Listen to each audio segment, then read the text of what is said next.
សំរូបមកសំរៀងនឹងងាយសំរឹកសំពីសួរអស់ហើយមិនមាននឹងងាយគ្រប់គ្នាទៅថ្លៃដូចបងហើយថាទេប្រលឹងមានមេល្អ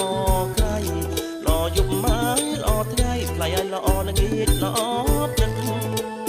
អើយល្អព្រឹក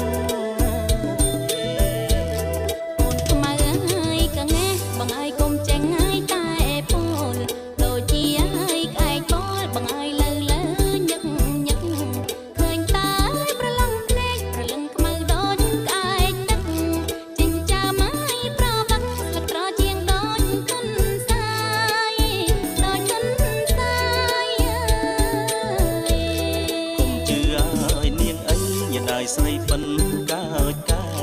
សាច់នាងហើយស្រអ